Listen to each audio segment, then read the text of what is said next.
Hey everyone, today I'm going to talk about the time I crossed into China by hitchhiking. I went through the mountains of Tajikistan after coming off the Pamir Highway, the most dangerous road in the world, and went through the border crossing over 4,000 metres up above sea level and had quite an anxious time, so I'm going to talk about that today. It's a really fun story. First, sorry if I seem a bit deflated today. It's very hot. If you're watching this in the future, it's towards the end of June 2025 and it's 32 degrees today. It doesn't sound like a lot. I've been in warmer temperatures, I've been in 36, I've been in 40, but it's nothing like this because it's just so humid. It's the UK. Whenever it gets really hot, it feels way hotter than it actually is. So, sorry about that if it's affecting the video today. First, a few updates. Our baby Aurora, she's 5 weeks old today. She's brilliant, very quick at developing. She's already smiling, she's already trying to crawl, she can already stand up, not by herself, we have to help her balance, but her legs are strong enough to stand up. And we took her on Dartmoor last week, which was amazing. It was very stressful at the beginning, taking a baby out on Dartmoor, because there's all these things you've got to think about, which we didn't realise until the morning. Things like, what if she needs a big nappy change? What if she needs feeding? What if she gets too cold? What if she wants to go home? Things like that. And she was fine. She got on really well with it. She did have a big nappy blowout, really big poo. It was my fault. I put the nappy on a bit skewed and it came out the side, so it went all over her clothes and everything, so had to find a really sheltered spot in between two rocks and got everything off, cleaned her up.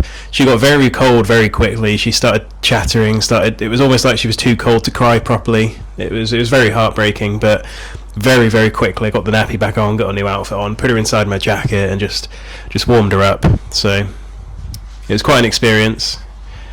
I'm just hoping that she's as into the outdoors as we are, or at least into it enough that she tolerates her parents going off hiking and camping all the time. Maybe comes with us, that'd be nice, but I'm not expecting anything. She's going to be what she's going to be. So anyway, on to the story. It was quite a journey getting to the Chinese border. I suppose it really started about a year beforehand when I got refused the visa to China. They wouldn't let me in because the condition of entry for them, they randomly pick people to go for an interview with the consulate at the embassy, and unfortunately I'd become one of those people who they wanted to go in. And one of the other rules is you can only apply in your country of residence. You can't apply at any Chinese embassy along the route, you have to apply there. And it might seem obvious to get a Chinese visa. Tom, why don't you just apply before leaving? Why don't you get it ahead of time and just estimate the amount of time it's going to take you to get to China and just have the visa start then? The barrier with that is you can't apply more than 3 months ahead of your entry date, and it was going to take me at least 4 months at a push to get there. And I didn't want to go any quicker. I could have just gone in trucks all the time, but I would have missed so much of the route. So I thought I'll just work it out along the way. So as I was leaving Europe, I got a horrible email. You've been declined the visa. And I didn't know what to do at that point, because I could either go home or find a solution on the road. And at the time I didn't see a solution. It was go to your country of residency or nothing. Very anxious time, because I didn't know if there was a way forwards. And all this time I was hitchhiking, I was making progress, and I didn't know if it was for anything.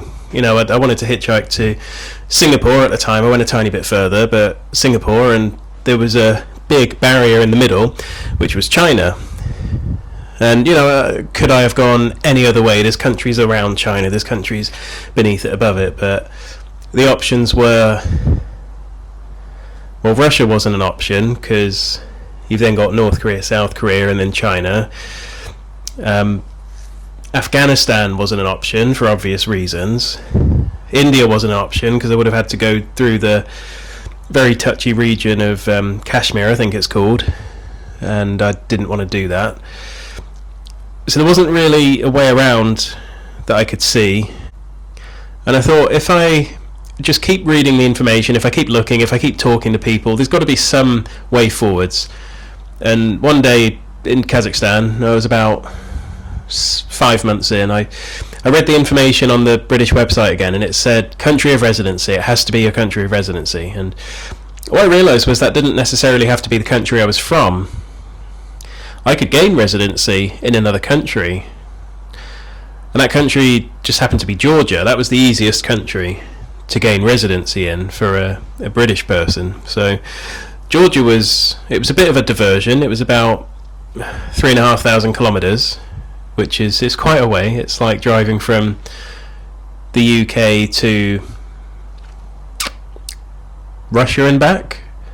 It's sort of the size of Europe and a bit more. It's a really long way, but I did it. It was the only way forwards, really, was that. So did that, got the visa, hitchhiked all through Kazakhstan, all through Kyrgyzstan, Tajikistan, all through the mountains, and 4,000 metre was the highest point, and probably the average was about 3,000. But anyway, made it through, got to the 4,300 metre border crossing of China and Tajikistan, and it was icy, it was a bit blizzardy, there was a blizzard coming in, and we had to run from the truck to the border crossing. And it surprised me that there was a border crossing there, because it's very high up, and I just think, do the staff members live there? Do they travel up every day from ground level? What do they do? But I didn't think about it for long. They were there, and I was there, and I had this horrible feeling as well when we pulled up, that was, is it a locals only border crossing? Because those exist. I got caught out in Laos with that. I hitchhiked all the way to the border crossing over a few days, and got there, and they said, we can't let you through, it's only local passports, it's only this country or that country can pass through, no international passports. So we got there, I looked at the guard, and he looked at me, a bit surprised. It's not very often they saw someone like me at the border crossing of Tajikistan and China. And I thought, oh God, is this going to be him telling me to go round? Because how would I go round? It was very remote. There were no other trucks that I could see coming back into Tajikistan, or really any going that way. It had taken me about an hour to see one truck and ask for a lift that morning. I'd gotten up at 5, and he'd come by at about 6. And there wasn't really anyone behind us. It was, I think, all along the Pamir Highway. It had taken me about 2 or 3 weeks to get across, and we'd seen maybe 20 or 30 trucks, and that was over a few weeks. So I didn't really like my chances, but he led us through. And I went in. I got separated from him because he had a work visa. He got through a lot quicker, and he was in a truck, and it was all fine. But I went in and got called into this room with 3 border officials, and they asked for my phone, so gave it to them. Thought there was nothing wrong with that, and they got out this black box with I think it had a little red light on it for some reason, I seem to remember, and they connected it up to my phone and wondered what the hell they were doing. And it would later emerge that they were putting tracking software on my phone so they could spy on me all the while I was in their country. I suppose just to check I wasn't a spy. I've had that problem before. Anyway, let me through, X-ray, pointed at something in my stomach, not sure what that was, but let me through, and had to explain why I had a gas canister, and that was it. I was through pretty quickly, pretty effortlessly, which was a surprise for quite a paranoid, controlling country as China. But I think they had their eye on me without me noticing. Anyway, got out the border crossing, and I realised I wasn't really sure where I was going. All I could see ahead of me was a big white mountain range with a road, just like a gentle scar running through it. So I just thought, I've been here before, not literally here, but I've been in an unfamiliar situation, not knowing how I'm going to get through it. So I just carried on walking, and I thought something will happen. I had a couple of litres of water and no food, but I wasn't that bothered about food. It was fine. I'd eat when I found some. But I carried on and just sipping on my water, and very quickly another truck actually had gone through the border crossing, and he said he offered to take me for money, and I said no, that's against my rules, and I had no idea what he was actually saying word for word, because I don't think it was Mandarin. I think it was a dialect of somewhere in China, and this would be the problem in China. It wasn't one language like it was in Russia. I learned Russian very easily, very quickly, and I could speak it through the country and through this former Soviet Union. But in China, everyone just spoke something slightly differently. Every hour down the road, it was different, and my little brain couldn't cling on to anything. It couldn't hold on to words or sounds or phrases. And the Chinese languages are so different from European languages, which makes them much harder to learn.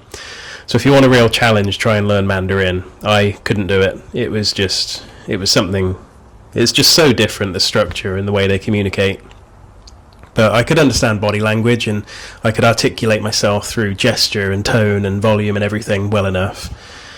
And this means money, the sort of rubbing your fingers together symbol. That means money anywhere in the world, and shaking your fist afterwards, or not fist, waving your hand afterwards to say like, no, can't. That just means I can't pay, I can't give you money for this lift. And everyone understood that the whole time over the 2 years on the road. So he drove off, and another truck came in shortly afterwards and agreed to take me. So we went down the road, slight decline the whole way, hairpin bends all down the White Mountains, and we got to a tiny little village. I suppose it was like little market stalls on the side of the road. There were only about 3 of them. I realised I had no money, so that was worrying, because I was starting to run out of water. And I could have gone up to them and asked, but I just didn't want it. I'd rather get a bit dehydrated than I just didn't want to deal with not knowing the language, not being able to explain I have no money, asking for a favour. Probably would have been fine, looking back. If I was there now, as I am at 32 years old, I'd just go and ask. I'd just go talk to them and have a bit of fun. But back then it was, I don't know, I think I was a lot more tired than I am right now. I'm quite sleep deprived, having a newborn baby, but I think I was much more tired back then on the adventure. So he dropped me off, I carried on walking, and I looked out at that point, and I remember thinking, if this road wasn't here, I'd be absolutely screwed. I'd be in an extreme survival situation, without the right kit, without enough supplies, and probably wouldn't make it through the night. It was so vast, so white, and so powerful. The mountains, it was like being in some sort of, it's really hard to explain it. It was like being in something out of Greek mythology. It was just so dramatic and so intimidating that I was very intimidated by it. I think it was the same sort of mountain range as the Himalayas. And I just thought, I've just got to keep moving. So carried on walking down the road and down the next hairpin bend and around the next one. And at one point, a blacked out black car just slowly drove past me. And I felt a bit suspicious. When you just have a feeling that something's not quite right. I had it at that point, and they just went all the way down the road, all the way down to the next bend, and they were about 200-300 meters ahead of me, so it would have taken me about 5-6 minutes to get to them. And I just remember they sort of reversed in to the bend and just parked there. There was a little lay-by, I suppose, and they were just looking in my direction, and it was a bit odd, I thought. And then I had a flashback to Russia, and I thought, are they watching me because they think I'm a spy again? Is that what's going on?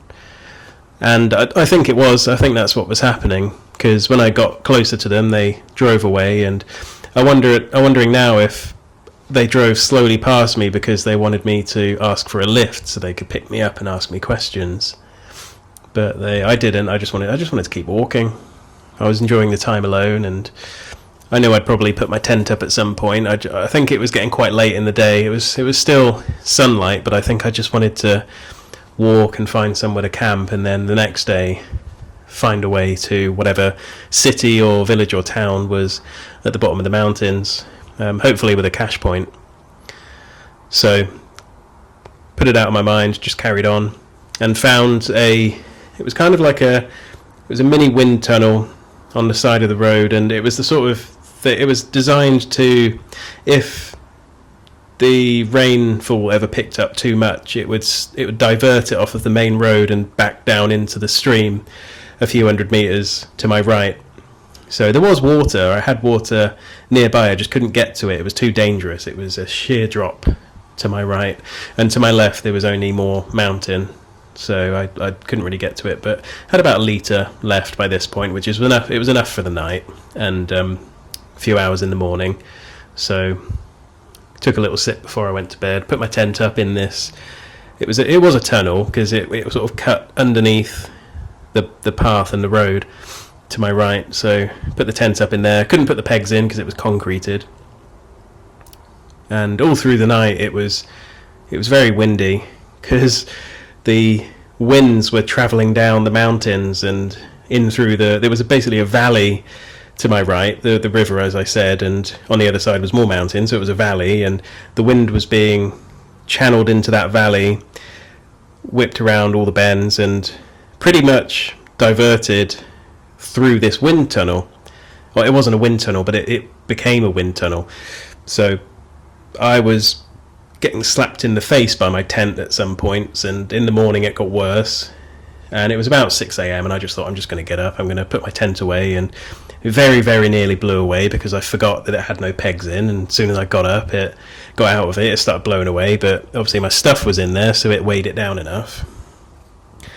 And then that was it, and I found another truck driver, and he took me to Kashgar, which was the first city in from Tajikistan. It wasn't all good at that point. I thought it would be. I thought I'd be there and I'd find a hostel and check in and settle in and just rest for a few days. But there was something seriously wrong there. There were police on every corner with guns, or at least truncheons, some form of weapon. There were bag scanners on every street corner.